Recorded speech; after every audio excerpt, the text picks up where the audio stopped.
Olá, gente, muito boa noite. Estamos mais uma vez com uma entrevista com uma candidata a deputado federal e pelo Partido Novo. Hoje nós vamos fazer 3 entrevistas, né? Todos com candidatos do Partido Novo. E hoje estamos aqui com Priscila Chamas, que é candidata a deputada federal na Bahia pelo Partido Novo, com o número 3030.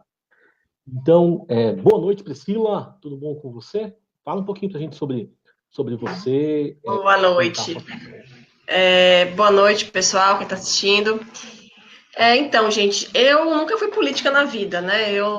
Até 2, 3 anos atrás, eu fazia parte do grupo de pessoas que não queria saber de política. Até o dia que eu percebi que a política influenciava muito na nossa vida e que se a gente não participar, não tomar as rédeas, a gente está deixando nossa vida na mão dos bandidos. Então, eu decidi eu mesma, enfim, levantar do sofá, fazer alguma coisa, e com o objetivo de diminuir a influência do governo, diminuir a influência dos políticos sobre a nossa vida. E aí é nesse contexto mesmo que acaba surgindo a pauta do homeschooling, né? Porque o homeschooling é uma decisão dos pais. Acho que a gente vai entrar nesse assunto mais para frente, não vou adiantar, não. Mas é isso, eu sou jornalista, eu tenho 34 anos, eu tenho uma filhinha de 2 meses, já fui candidata a vereadora aqui em Salvador, tem 2 anos. Fui bem votada, mas não consegui chegar, até porque estava uma campanha muito amadora ainda, né? A gente estava aprendendo como é que fazia política. Eu decidi sair candidata 2 meses antes de começar a campanha, e foi meio tudo muito atropelado, tudo muito feito, enfim, de uma forma muito amadora, né? As pessoas que fizeram a minha campanha eram pessoas como eu, que não faziam a menor ideia de como funcionava a política na prática. E nesses 2 anos a gente vem aprendendo, vem se especializando mais nisso. E agora topei esse desafio maior ainda, que é sair para candidata a deputada federal. Meu número é 3030, pela Bahia. Muito bom. Então, falhou um pouco, você falou que você é jornalista e tem 24 anos, é isso? 34. 34. 24 só a cara. Não, realmente parece 24. Então tá bem. Priscila, então fala pra gente, você certamente apoia a educação domiciliar, né? E, como eu disse no início da nossa entrevista, nós vamos entrevistar os 2 candidatos do Partido Novo, e eu tenho percebido que isso é uma tendência, né? Acho que o Partido Novo, como um todo, tem a tendência de apoiar a educação domiciliar, né? Sim, na verdade a gente apoia isso como um princípio, não especificamente a pauta do homeschooling, mas a liberdade como uma regra, né? Os nossos filhos, eles são nossos, quem tem que decidir que tipo de educação vamos dar a eles somos nós, não é o governo. Né? Não é o governo que acorda de noite quando ela está chorando, não é o governo que sustenta ela, não é o governo... Enfim, o meu filho não é propriedade do governo. Então, a pauta do homeschooling entra muito nesse contexto de liberdade dos pais decidirem que tipo de educação vão dar aos filhos. Até porque quem é que vai ter mais interesse que os filhos sejam bem educados? Os pais ou os políticos? Então, via de regra, os pais têm muito mais interesse na boa educação das crianças, e por isso, via de regra, os pais devem decidir que tipo de educação dar aos filhos, se vai ser em casa, se vai ser na escola. Acho que não cabe ao governo, nem aos políticos, nem ao STF decidir esse tipo de coisa. Excelente, muito bom. Então, quem está chegando agora, estamos conversando com Priscila Chamas, que é candidata a deputada federal na Bahia, com o número 3030, do Partido Novo, e ela acabou de declarar aqui o seu apoio à educação domiciliar. Priscila, caso eleita, ou quando eleita, como é que você vai trabalhar lá no Congresso para a educação domiciliar? Bom, é isso. Por princípio, eu defendo a regulação menor possível. Se pudesse não ter regulação nenhuma, seria melhor. Porque, como eu falei, é dever dos pais, né? É direito dos pais decidir como vão educar os filhos. Mas vamos trazer para a realidade, né? Uma não regulamentação, enfim, uma liberação total seria muito difícil de passar. Então, eu defendo a regulação mínima e que obedeça a critérios da educação, de testes internacionais, né? Porque a gente percebe que muitas vezes os testes, as provas, o Enem, enfim, as provas feitas pelo governo, muitas vezes são muito ideologizadas, dependendo de quem esteja no poder, ela tem um viés, tem outro viés, E então eu defendo que a criança aprenda em casa, né? Aprenda com, enfim, tem educação domiciliar, e para fazer as avaliações que seja um PISA, por exemplo, né? Uma avaliação internacional que é reconhecida, ao invés de ser uma educação um teste do governo brasileiro. Eu acho que vai ser muito mais credível, a gente vai poder avaliar muito melhor se a criança está aprendendo de verdade. Excelente, eu gostei dessa proposta. Ah, que bom. Como família homeschooler, a gente tem mesmo essa preocupação, né? Porque a regulamentação, ela pode ser uma regulamentação que, inclusive, inviabilize a prática da educação domiciliar, né? O Então, Congresso não é faz isso qualquer... direto, né? De regulamentar o negócio para inviabilizar.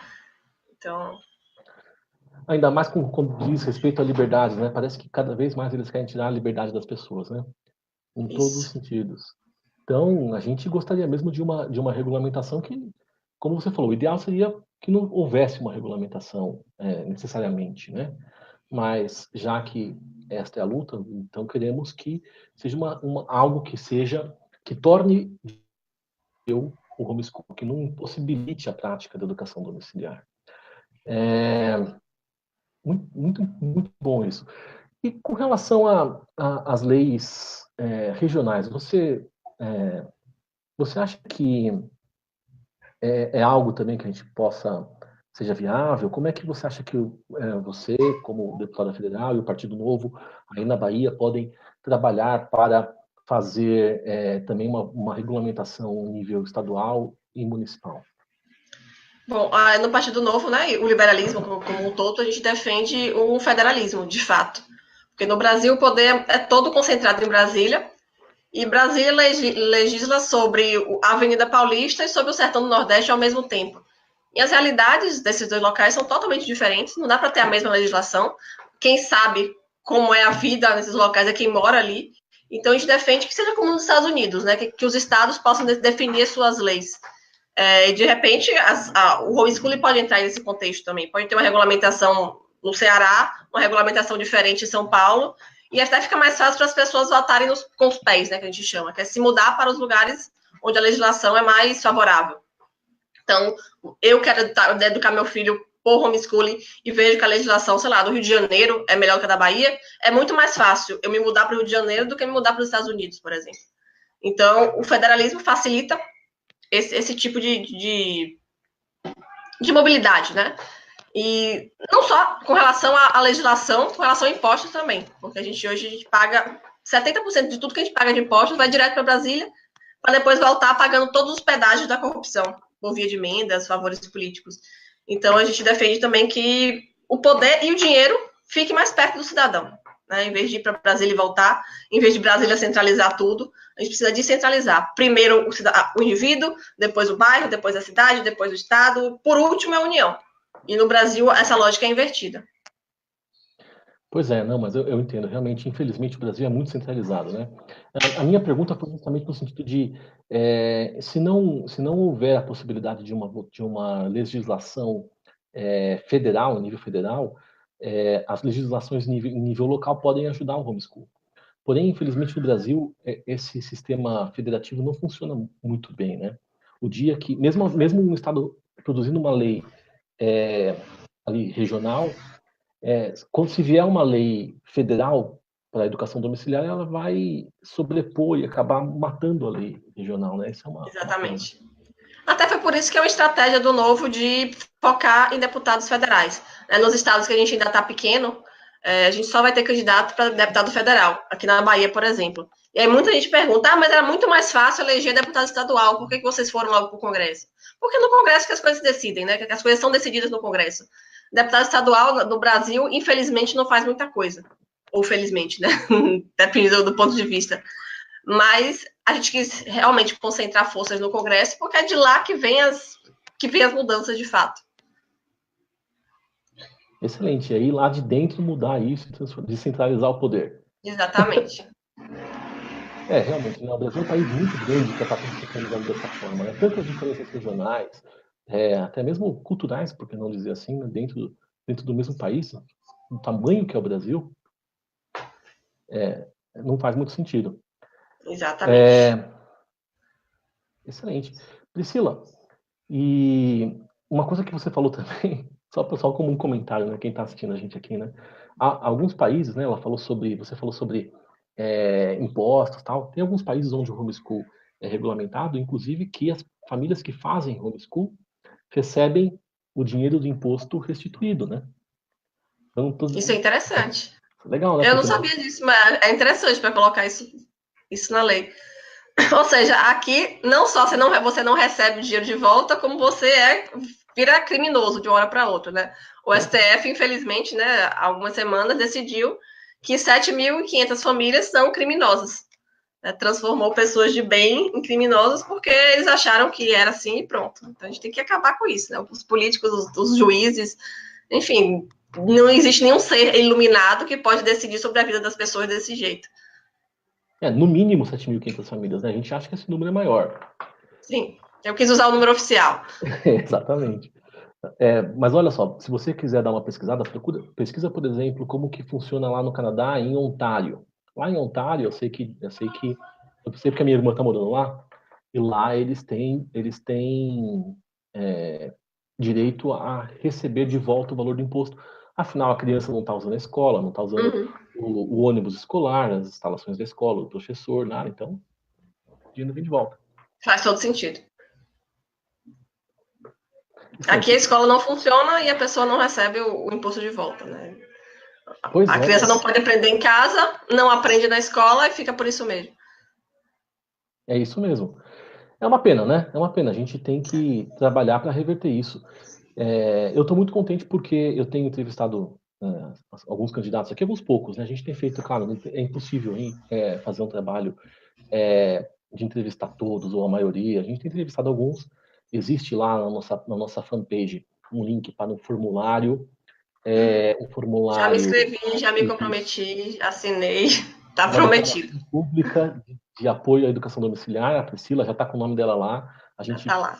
hoje liberou, né, uma lista com os candidatos que já assinaram. Depois que a gente liberou isso, muitos outros candidatos assinaram. Eu acho isso muito legal, né? A gente tem visto que existe uma tendência, né, no país hoje de retomar as liberdades que a gente perdeu. Sim. Priscila, com relação à educação escolar também, né? Porque o homeschool não é contra a educação escolar, tá, gente? Muito pelo contrário, a gente é a favor da liberdade de escolha das famílias. Para algumas famílias, a educação domiciliar vai ser o ideal, para outras famílias, não. Então, assim, nós não Sim. pregamos que as escolas sejam fechadas, a extinção da educação escolar, nada disso, né? Então, por outro lado, a gente sabe que a educação escolar no Brasil está sofrendo, né? Níveis muito baixos. Quais são as suas propostas, sua e do seu partido, para a melhoria da educação escolar também? Tá. Para educação, eu tenho algumas propostas. Uma é focar mais no ensino básico, porque hoje a gente investe muito mais no ensino superior e acaba deixando o ensino básico a ver navios, né? A gente não pode construir uma casa começando pelo telhado, a gente precisa começar pela base, né, que são as crianças, mesmo porque as crianças que estão hoje na escola pública, elas têm renda média, a renda média delas é metade dos jovens que estão no ensino superior público hoje. Então, é quem mais precisa, né? É mais importante investir na base, mas o governo faz o contrário. Historicamente tem feito o contrário porque criança não vota, então é muito mais vantajoso para o governo agradar os jovens, né? Os universitários com o título de eleitor na mão e muita energia para militar. Então a gente acaba vendo essa inversão de investimento, de foco.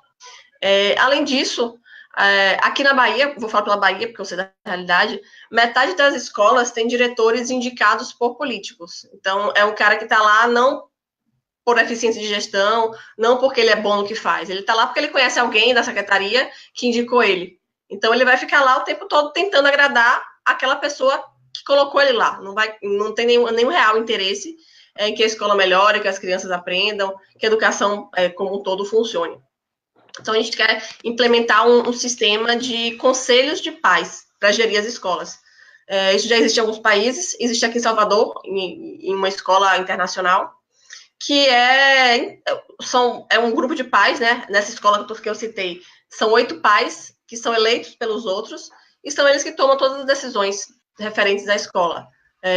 Se vai demitir professor, se vai pintar a parede, se vai construir uma piscina, enfim, aquelas pessoas, né, os pais dos alunos, são quem estão realmente interessados que a escola melhore, que a educação funcione, que os alunos aprendam, e não o político. Então, existe essa proposta de substituir as indicações políticas por conselhos de pais para gerir a escola, além da proposta de voucher, que ela já é mais um pouquinho, já está mais popularizada, não sei se todo mundo que está assistindo conhece, mas é basicamente permitir que os pais escolham se querem colocar os filhos na escola pública ou particular, os pais pobres, no caso. Porque a escola pública não é de graça, ela custa dinheiro e não é barato. Muitas vezes ela custa mais caro do que muita escola particular. Aqui na Bahia, por exemplo, em Salvador, na capital, o governo gasta em média R$500 por aluno na escola pública, R$500 por mês. E existe escola particular de bairro que custa R$200, R$300. E os pais, a maioria das vezes, preferem colocar nessas escolas porque elas são infinitamente melhores do que as públicas. Então, por que não colocar o poder na mão dos pais, né? Se o governo está gastando R$500 de qualquer forma com aquela criança, por que não deixar o pai escolher se ele quer colocar na escola pública ou na escola de bairro, por exemplo? Isso seria através de um vale, né? Um vale educação, que os pais receberiam. E eles poderiam entregar ou na escola pública ou na escola particular. Isso aconteceu no Chile, e a experiência de lá é que a educação pública acabou melhorando. Porque ao invés da escola pública ter um montante X de dinheiro que ia cair lá, independente do que acontecesse, a escola pública precisou competir pelos alunos, porque ela passou a receber por voucher. Se ela tivesse 50 alunos, ela recebesse 50 vouchers. Se ela tivesse 80 alunos, 80 vouchers. Se a escola fosse muito ruim e ninguém quisesse ficar lá, ela não ia receber nada. Então, essa necessidade de competir com as escolas particulares acabou melhorando o ensino público.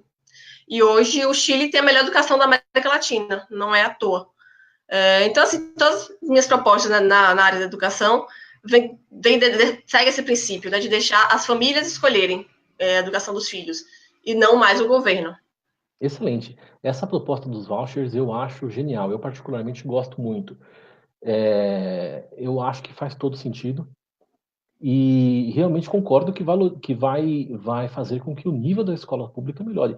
Eu também acho que a educação domiciliar é uma popularização da educação domiciliar. A gente sabe que a educação domiciliar nunca vai chegar a ser majoritária, né? A gente vê, por exemplo, muitos países chega ali em torno de 1, 2% da população em idade escolar, né?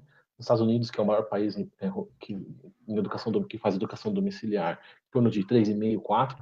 É mais ou menos por aí que a educação domiciliar vai chegar. Mas mesmo assim, se a gente chegar em 1%, 2%, eu acho que também a educação domiciliar pode ser um fator para melhorar a qualidade da educação pública, né? Porque mais concorrência. Exatamente, mais concorrência. Com certeza. E as famílias, de um modo geral, não são contra a escola, são contra a escola como está hoje, né? Ou seja, se tivesse uma escola com uma qualidade acadêmica, até mesmo, em muitos casos, moral, ética, e também mais segura, que uma das questões no Brasil que levam as famílias a optar pela educação domiciliar, infelizmente, né, a gente tem que dizer isso, né? É a insegurança. A insegurança. Então, eu acredito que todos esses fatores, os vouchers e também a educação domiciliar, podem contribuir para a melhoria da qualidade da educação. Você concorda com essa afirmação? Concordo, com certeza, perfeitamente. Acho que o caminho é esse mesmo. Quanto mais concorrência, o serviço melhora. É assim com qualquer produto no mercado, por que não vai ser assim com a educação? Pois é, né? Aí você falou uma coisa perigosa. Tem gente que fala que educação não é produto, né? Por que não? É ruim ser produto? Não, eu acho bom. Eu até brinco quando alguém fala para mim, educação não é produto, eu falo assim, você tem um plano de saúde? Então quer dizer que saúde é produto? Saúde pode ter um plano de saúde. Não, porque assim, a experiência, né, do brasileiro, de um modo geral, quando a gente é cliente, a gente é muito melhor tratado do que quando a gente é usuário, do que quando a gente é cidadão. Então, eu quero ser cliente em todas as áreas, eu quero consumir mercadorias em todas as áreas, porque isso é uma garantia que eu vou ser bem tratada. Não, realmente, né? Aí você falou uma outra coisa interessante. Poucas coisas o governo faz bem feito, né? Eu diria que nada. Nada, né? Você pensa assim, por exemplo, se pedir para o governo fazer um celular, você acha que ia sair um celular como esse? Ou como é que ia sair? Um celular estatal, que perigo seria. Imagina como é que seria, né? Agora, a Eles gente iam levar confia... 5 anos para produzir o celular, ia desviar 90% da verba, o celular ia sair mais caro, ia ser uma porcaria, enfim, não ia dar certo. E eu tenho certeza que todo mundo concorda com isso. Agora, veja bem, a gente confia os nossos filhos, né, o nosso maior bem para o Estado, e achando que no final vai sair uma coisa boa, né? Pois é. A nossa experiência já mostra que essa visão está errada. O Estado tem falhado miseravelmente na missão de educar as crianças. Então, acho que é a hora da gente rever nosso sistema, né?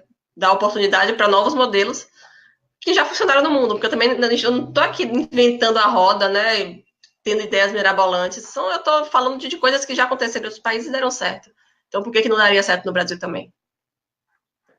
Excelente. Priscila, gostei muito da nossa conversa, gostei muito de conversar com você. Para quem está entrando agora, Priscila Chamas, que é candidata a deputada federal na Bahia pelo Partido Novo, com o número 3030, né? 3030. Isso aí.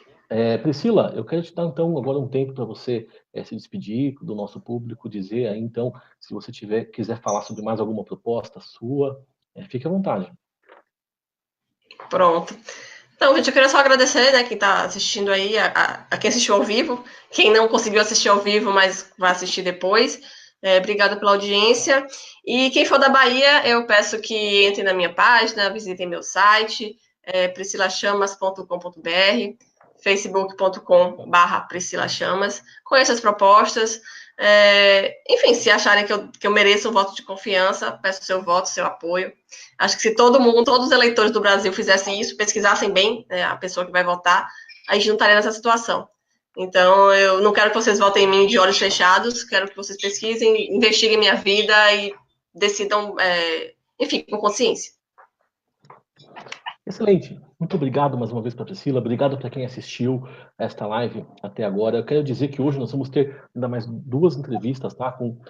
A gente inverteu a ordem aqui. Teve o Marcel Van Hatten teve um problema, então nós vamos fazer a dele primeiro agora às 8 horas, tá? Então daqui a pouquinho, mais 40 minutos, nós vamos estar no ar com o Marcel Van Hatten, que é candidato lá no Rio Grande do Sul, e depois nós vamos falar com o Charbel, que é candidato em Pernambuco, todos eles do Partido Novo. Partido Novo. Conheço os dois, super gente boa, podem votar neles que tá tudo em casa. Excelente, gente. Muito obrigado. Obrigada. Obrigado a todos.